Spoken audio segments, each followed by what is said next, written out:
Hey guys, Dan and Moxy here. Just a quick word to say we're keeping all of these old UTS podcast episodes available to you, still free of charge, on all of our platforms. But be aware, now that we're independent, we are no longer the official podcast of Cheltenham Saracens Rugby Club. Also, all of our social media platforms will remain the same, but our SoundCloud page has a brand new address. You can find that at soundcloud.com/the UTS podcast. Hey guys, this show is brought to you by local charity Cotswold Kitty Walks the Way. Kitty is 8 years old and is suffering from cerebral palsy and can't walk due to her spasms. Treatment is available, but it's not provided by the NHS. Our very own Cheltenham Saracen Jack Kerr is a big fundraiser for these guys. Go and show them some love on the Just Giving page. We'll give you that link later on in the show. Dig deep, make a donation and help them reach their target of £30,000. But before you do that, stay right here and we'll get on with the show. You are listening to UTS, the official podcast of Cheltenham Saracens RFC. Hey guys, come on in, sit yourselves down, put your headphones in or on, if you've got big, massive, over-the-ear ones just like myself. You're listening to the UTS podcast, the official podcast of Cheltenham Saracens RFC. This is our final bonus episode, looking at the under-14's, the Pups season as a whole. My name is Dan Lodge, I am your host, joined by Mark Moxy Collier. Hello. And you must be absolutely sick of us by now. As always, we are coming to you live, almost, from the University of Gloucestershire, right here at Park Campus. Before we start, let us remind you this is an entirely amateur podcast produced entirely by volunteers. Myself and Moxy give up our spare time and money to produce these shows, and we bring you this on the first Friday of every single month, with an occasional bonus episode or two just like this one. All of our shows are absolutely free, we don't charge any money, but we do ask that you share the love on social media. Doesn't matter whether it's on Facebook or Twitter, LinkedIn, Snapchat, WhatsApp, a text message, however you've got to do it, just make sure that you let people know that you're listening. As we're not funded by the club, we're always open to a sponsor or two. If you know anyone who's interested in advertising their local business on the cheap while supporting a volunteer project such as ourselves, you can drop us an email, utspodcast@gmail.com, and set your header as advertising. This is our 3rd May episode and we're sitting down with under-14's Captain Noah Bews to talk about how this season's gone. First of all, though, to bring you the updates on the Pups for April, I'm handing over to the man in the know, Mark Moxy Collier. April was our busiest month of the season for the Pups. Sunday the 2nd, Billy Twelvetrees and Gareth Evans came down to KGV as part of Gloucester Rugby's community coaching and outreach scheme. They took a great session that the boys really enjoyed. On the 9th, we travelled to Stow-on-the-Wold to play a team that we'd already beaten in the County Cup this season. Unfortunately, their under-14s were away in Edinburgh. They were on tour and they forgot to tell us. So we put together a short, fun session and stayed to watch their under-13s that narrowly lost a cracking game in their County Cup to Dursley. On the 16th, we hosted a Taunton side on their tour. Although it was the last day of their tour, and with their parents looking a little bit jaded, their team were very much up for the game as they charged into a 19-0 lead. It took us 10 minutes at least before we woke up and decided to play. The Sarries went into half-time 24-10 down, but with the belief the boys have and have had all this season, they were never going to give up. That was true, as the Pups survived a late scare to run out 32-31 winners in what was an amazing match. Our tries that day were scored by Growler, Aidan and 2 each for Cian and Joe. On the day, the whole team deserved the man of the match, as you can tell by the final scoreline. After this game, a Sarries select team took on JC's Tigers in a memorial match. It was a great game, it was a bleeding hard game, but a fantastic tribute to the man, as shown by the large crowd that came to see the fitter, quicker, probably better Tigers run out convincing winners. But it wasn't about winning or losing, this was about one man, JC. On the 23rd, we could have been playing against Dursley in the County Cup plate final, but that wasn't to be, as we were beaten by the eventual winners Frampton Cottrell. We had a fixture already arranged anyway against Cheltenham North, but they decided they'd rather play against a touring side and let us know that about 3 days before. Never mind, we had a training session instead. On Thursday the 27th, Gareth Evans came over to take our final training session before our final match of the season. The next day, we went on tour. This was dubbed the Temptation Tour, Devon 17. We stayed at a place called Skern Lodge. If you have a group of active kids or adults, I would highly recommend you take them to this place. It's near Bideford in North Devon.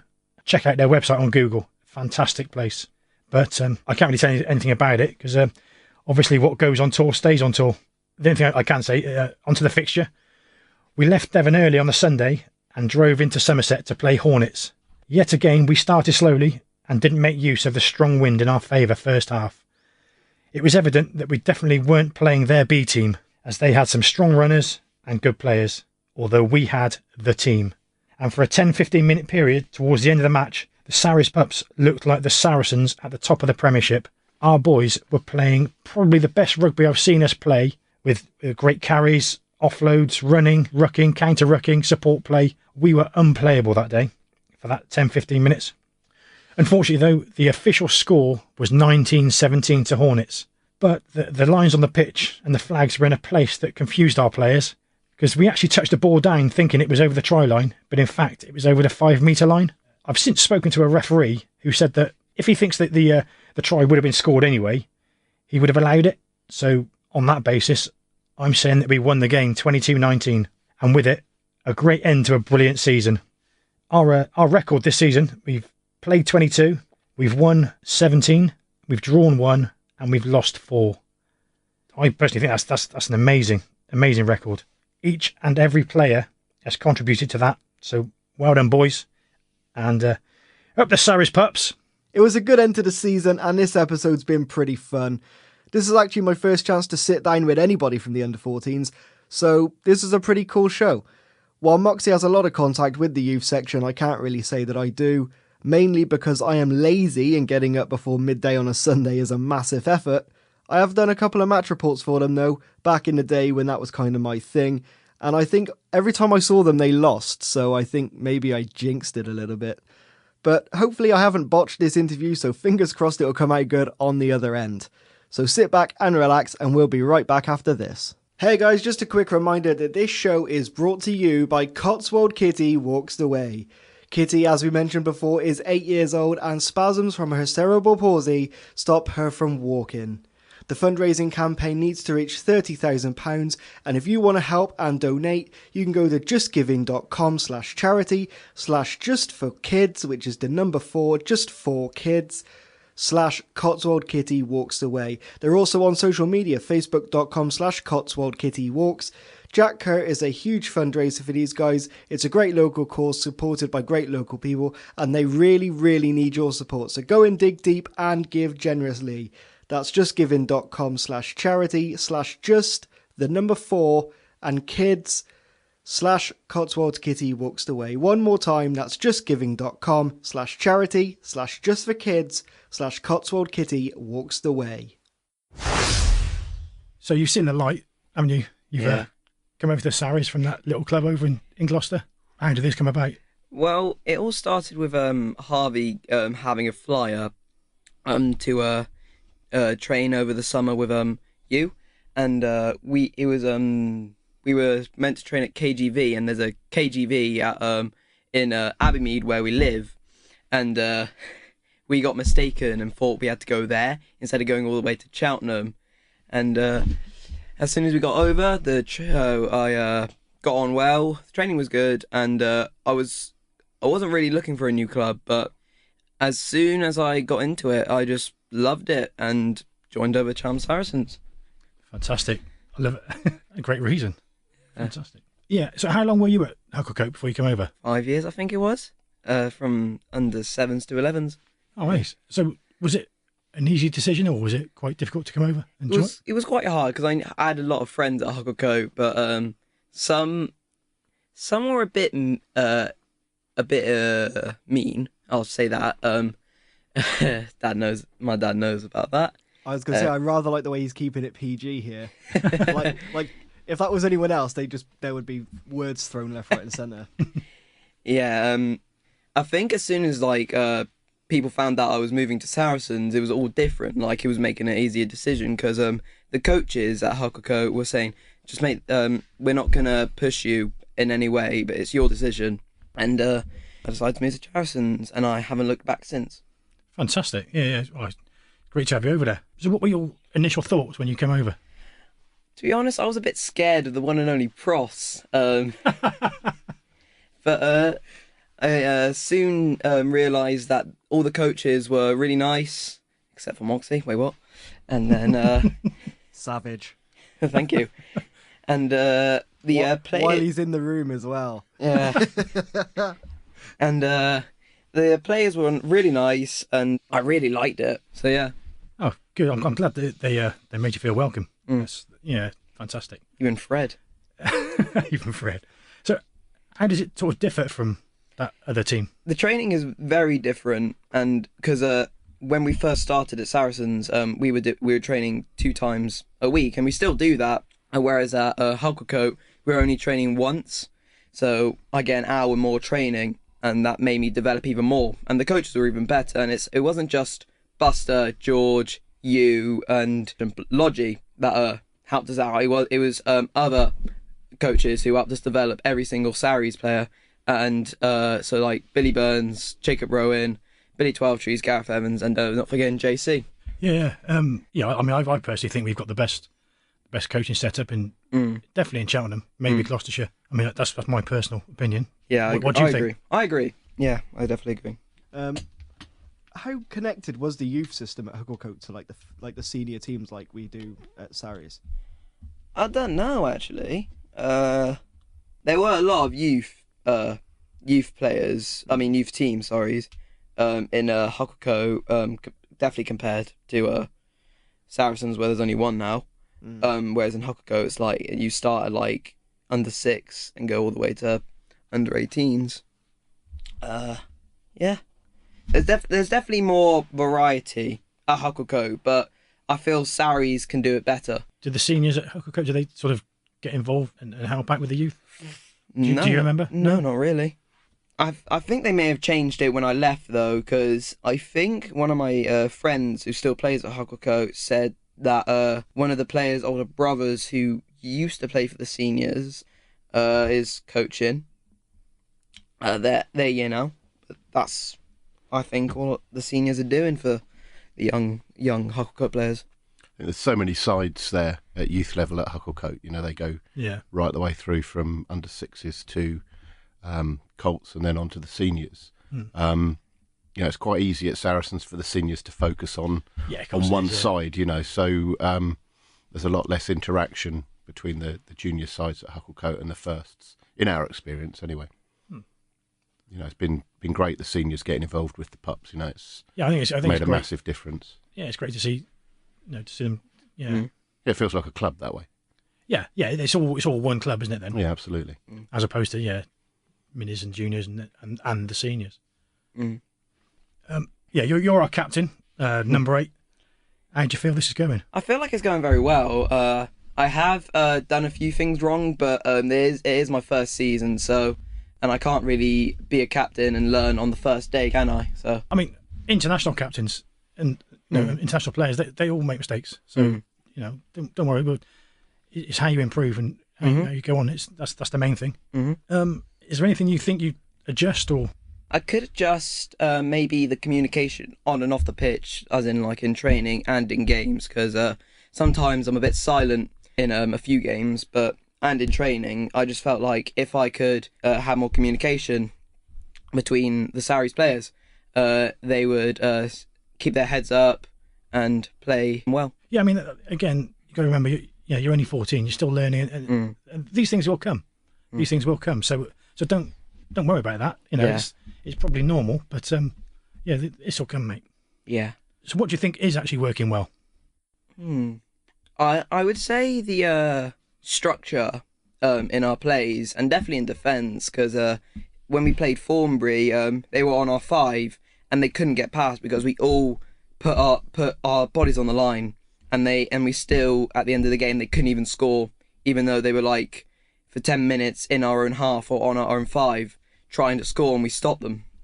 I mean, that's not just at Thornbury, that's happened in a few games, isn't it? It's happened a lot, and I'm glad to see so many people put their bodies on the line and show their commitment to the game. Yeah, I mean, So how do you feel this season's gone? It's gone very well. It's very different from last season when we only won like a few games and we lost most of our games. But now this season, we've won most of our games and lost a few. And I think the actual stats are that we've played 22. We've won 16. Well, I actually think we've won 17, but officially it's only 16. I'll tell you about that in a sec. Okay. We've drawn 1. That was our second game against Tigers. Oh yeah. Under weird circumstances, but never mind. And we've lost. Officially, we've lost 5, but again, I think we've lost 4. I agree with the 4 losses. So the squad we got, what do you think they can achieve going forwards next season? Well, so this season we got to the semi-finals. I think is that correct? Yeah, semi-finals of the plate. Yeah, semi-finals of the plate to the eventual winners. Frampton Cultural, wasn't it? Yeah, and this is definitely better from last season when we got to the quarters and lost to Drybrook. Yeah, that was dodgy circumstances as well, wasn't it? And maybe next season we could get into the final, win the plate, and then maybe go into the final of the cup the year after. Well, that's it. Yeah, I mean, we've been moving forward, been progressing, been getting better. So I think, yeah, it's a natural progression to either win the plate or even go through to the cup competition. That's a step up as well, isn't it? Yeah. Is there sort of a favourite game you've had this season? I don't know, actually. There's so many games where I've played well. It's just I can't put something down on it. Or when Saris have played well. Maybe our second fixture against Evesham was the best we've ever played against with Saris. Thanks, mate. I wasn't there at that game. Maybe Thornbury, because, like I said, we put our bodies on the line to not let them score. That was the game away at Thornbury. Yeah, a game away at Thornbury. Yeah, that was great. And do you feel, is there one particular game where you thought you've played really well?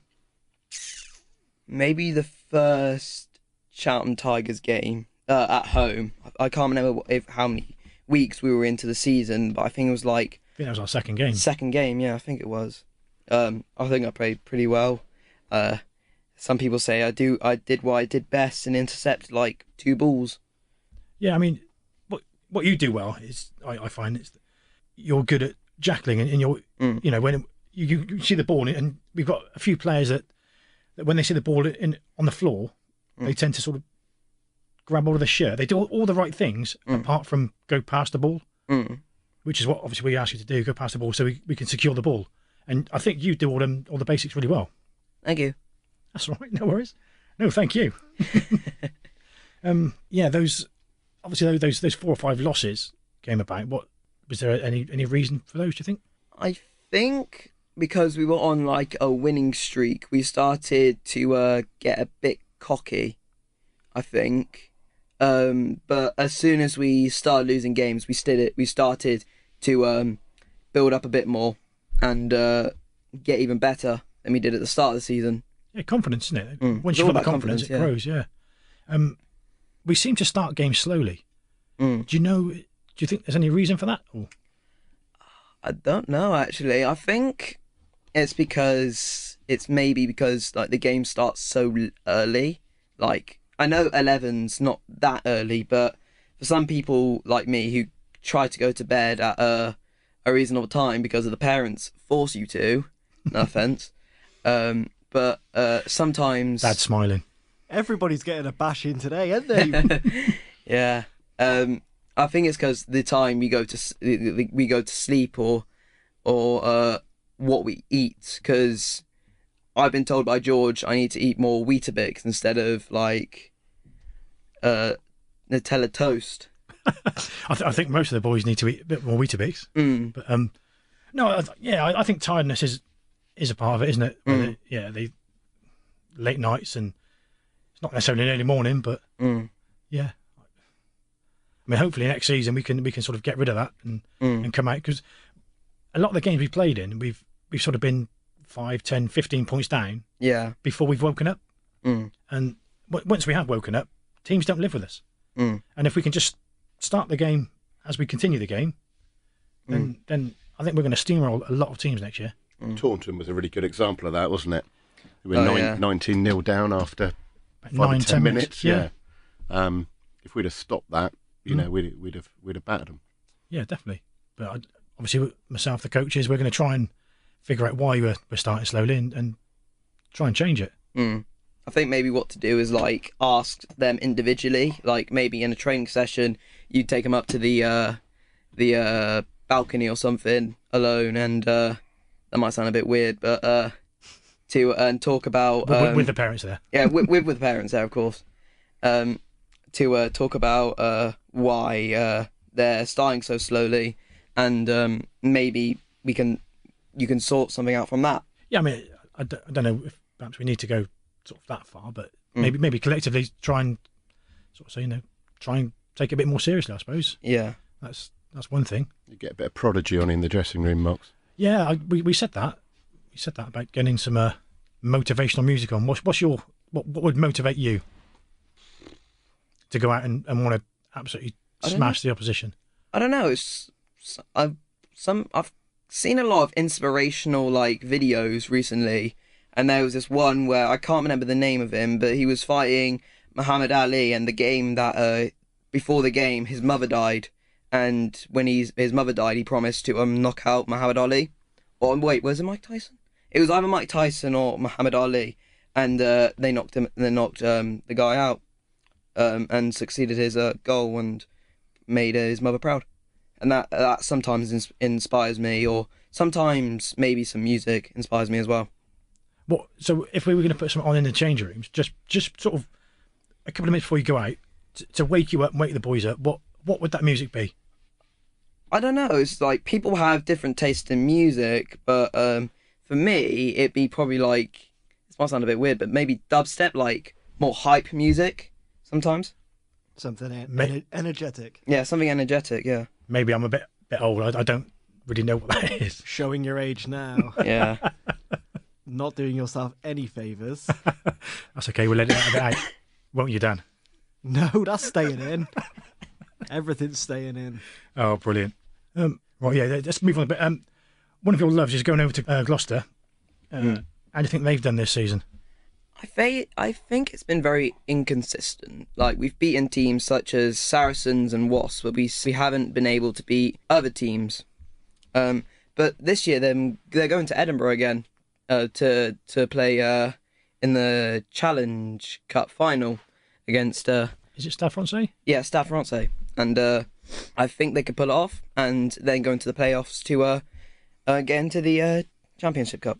Oh, yeah, hopefully. I think your dad's going, isn't he? I think so. Only a short trip on the bus. Yeah, 5 hours. There and back in one day. 5 hours. That's like double the length of our way to the tour. Yeah, we'll move on to that in a minute. The tour. So staying with Gloucester, what do you think they can achieve next season? Do you think they're going to improve, or? It's hard to tell. We're getting new players next season from different clubs such as Leicester and I think Bristol, some smaller teams and bigger teams, and that's good. That means we can develop more, and maybe they can lead us into like a better position in the table. Because I think we finished 8th, or was it 8th or 6th? I don't know. I think we finished quite low, didn't we? We finished quite low. 8th rings a bell. I think 8th. So maybe we could move up and maybe finish in the top 5 next year. Have you got a favourite player? I think I might have to say either Billy Burns or Jacob Rowan, because I feel like if I don't, I'll get a tap on the shoulder next training session. Right, they don't listen to this. Okay, good. No, they do. They do. No. Yeah, they do. That's the line, and that's what we're sticking to. No, if it isn't one of those two, don't worry. Who is it? It is Billy Burns, though. Yeah? He's a great kicker, and he's a great coach. Yeah, no. Yeah, good choice. Have you got a favourite sort of all-time Gloucester player? Ben Morgan. Because he plays in the position that I do, and his attacking and defence is just so immense and so good. Thank God you didn't say Andy Deacon. We'd have had to end this right here. No, he's he's good for England as well, isn't he? Mm. Am I right in there? Hieroglyphics. Moving on a bit. Are you looking forward to the Lions and the upcoming England tour? I am. I'm very looking forward to it. I will be watching it on the TV, and I will be learning from every single player, because the British Lions are made up with so many good players from Wales, Ireland, England and Scotland, and the reason why they've been chosen to play for the British Lions because they're really good. They've been really good this season, and I feel like the Sarries could learn something from them, each and every player. Yeah, I think so. How do you think they're going to do? It will be tough, but I think they can win. What they obviously go the Lions first. You think they'll win? Yeah, I think they'll win. 3-0? Maybe 2-1. 2-1. Yeah. I think 3-0 might be a bit gutsy. I don't know about that. I wouldn't put money on it. I think New Zealand have got too much. Very strong, aren't they? To lose 3 on the bounce. And what about England and Argentina? Yeah, I think they've got a good strong team. It's a bit upsetting not to see Ben Morgan, which is my favourite all-time Gloucester player, not go in. But it is good to see Nathan Hughes be the 8. But they've got a strong team, and I think they can pull off the win against Argentina. I think they will, because they're. There's a lot of young, exciting players going, isn't there? I think it'll be good for those young players as well, those who don't have... Because I think he's taken something like 11, is it 11 or 13? Uncapped. That's going to be a massive learning curve for them. I think it's a really good idea.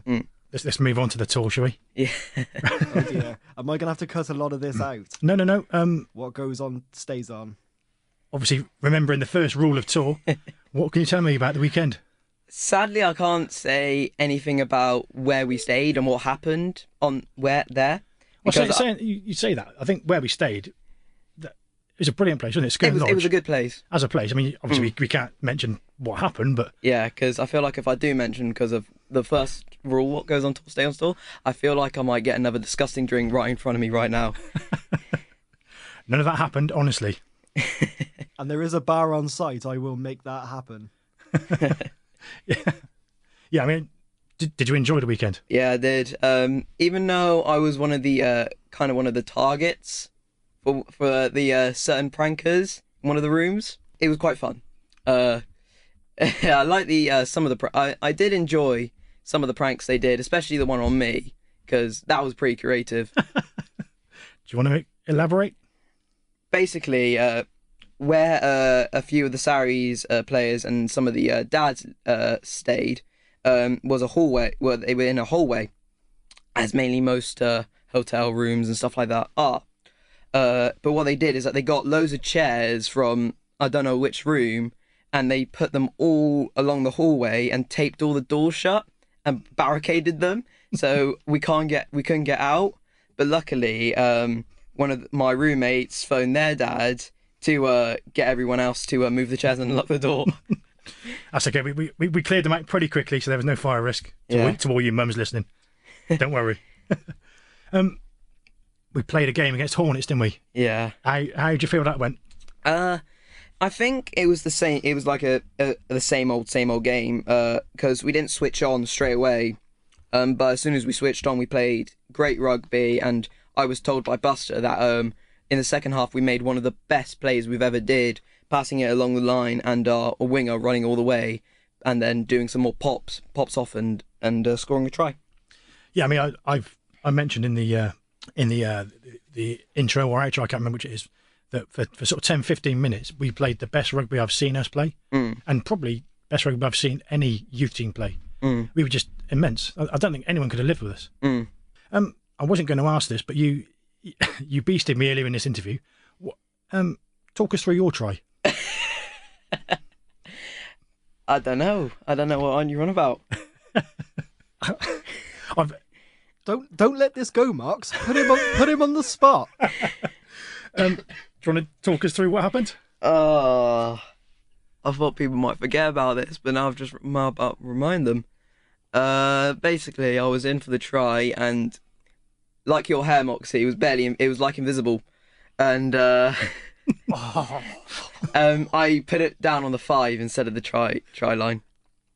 A shame you weren't there on finals day. They'd have given it. Yeah. Well, I've actually spoken to a referee, to Billy Fishwick, and he said that if you'd have been over for that try, normally, if you'd have scored that try, normally, if you'd put it over, if you'd have gone through, he said he would have given it. Oh, really? So that's why I'm saying. That's why I said earlier about our stats. That's why I'm saying that we won the game 22-17. Oh, okay. So yeah, that's another win for us, I think. So yeah, good try, mate. Good try. Thank you. No worries. Anything you want to add, Dad? No, I'm good, thank you. Obviously, I've asked you a load of questions, Noah. Anything you want to ask me about the Saris or? I was listening to last podcast with the first team's captain, and he was talking about if it's possible to get more Saris pups going to like an under 12s or 11s, because like you said, in 3 years' time we won't be pups anymore. We'll be kind of seniors. And is it possible that we can get another team going? Yeah, we are. As I said on that, we are trying. We've got the wheels in motion. We've gone to the RFU, and they're going to help us as best they can. Okay. With Jimmy Mack on board, we're going to get his kids and get his kids to get more kids, and we are going to try and snowball it. And we watch this space. But there should be more youth teams down the Saris, which is a great thing, because, like you say, 3 years' time, you lot will be playing senior rugby, and that'll be it. That's actually a pretty scary thought, though. It's a horrible thought. 3 years, that's not an awful long time. The work these boys have put in for the success that they've had. Yeah. It's a crying shame, really. It's very scary. We always ask the seniors, is there anything they'd say to the pups? And is there anything you'd sort of go to them? I think he should come watch us next season on a Sunday, play games. Maybe they can learn something. Yeah, I think so. Yeah. Especially if you can put together more phases of play, and the way you played against Hornets. Yeah. Okay. We got some quick fire questions now for you, mate. Oh. No pressure. No pressure. No worries. Right. Would you rather have? I mean, obviously you're a bit young for this. A 4x4 or a sports car? Sports car. Red or brown? Red. North or south? South. Bacon or sausage? Sausage. Football World Cup or Olympics? Olympics. Would you rather play for Gloucester for one season, or play one game for the Saris at Twickenham? Play with the Saris at Twickenham. Is the correct answer. No, there is no right or wrong answers on this. Would you rather know a lot about a little, or a little about a lot? A little about a lot. Okay. You get one go in a time machine. Where and when would you go? I would go into the future, because you get history lessons in like primary school and secondary school about the past, so you can learn stuff about that in then, and maybe when you go to the future you can bring something like the new iPhone 10 or a new invention that no one's heard about, bring it back and make a few pounds off it. I like this thinking. Do you know what? You're the only person that's actually said they go forward. Yeah. Really? Yeah. And I like the way this instinct is make a bit of money. Yeah, fantastic. And actually, going back to the last episode with Mark Waring, where I said that I actually had a bit of a thought process for this, going back to whether you'd play one game at Twickenham for the Saris or a season for Gloucester, I would play at Twickenham for Saris and then use my time machine to go back and play the season for Gloucester. That's actually pretty clever. That's why he's in the control room. If you were a drink, what would you be and why? Lucozade, because I'm popular. Fantastic. Oh, wow. To be fair, though, that's probably one of the best answers we've heard. Yeah. Again, I go back to Crispy. It's he said, I'd be Thatcher's because it's lush. Oh, dear. Apart from, obviously, Sweet Caroline, Ooh. what would you be singing at karaoke? Hello by Lionel Richie. I don't know, is that a fairly old song for a very young guy? Yeah. Are we not going to hear it, are we? No. Disappointing. Yeah. Very disappointing. Yeah. Never mind. Okay. Well, that's it. Thanks for coming in, mate. Welcome. It's a pleasure. Awesome stuff. Any last minute comments? Any plugs for social media? If you're on Twitter, how can people get in touch? Or Instagram? No. No. No plugs. Happy days. Short and sweet. Yeah. Nice. Awesome. Cheers. Thanks very much, Skip. Thank you.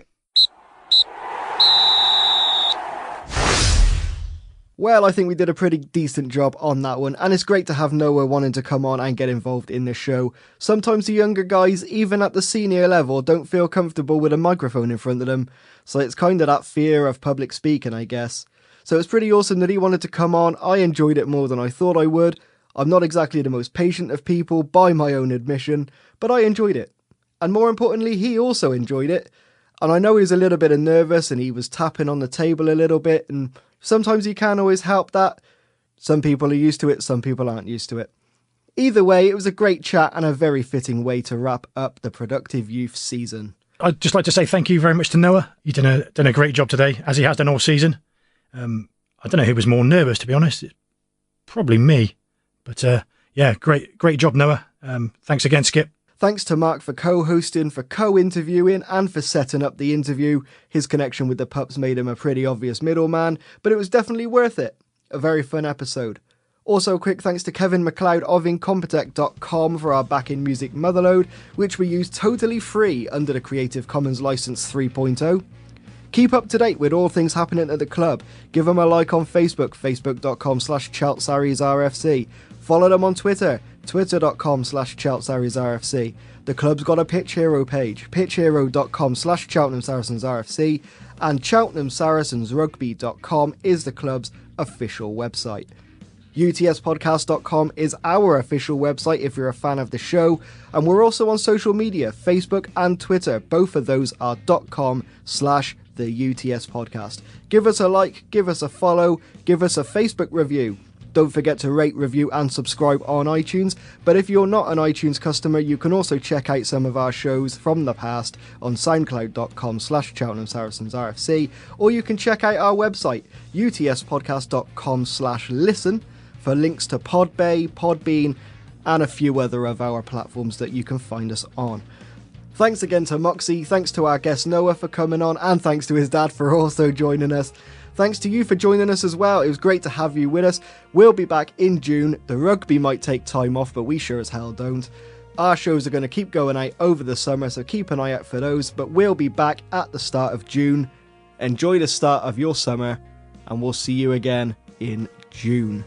Up the Sarries! Up the Sarries, pups!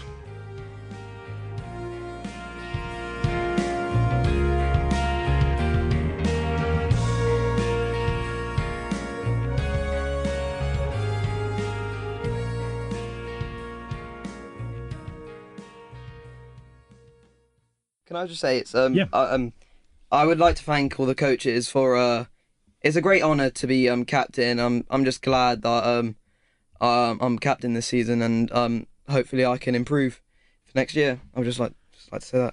Are you going to put your name forward for captain again next year? Yeah. Good. Happy days.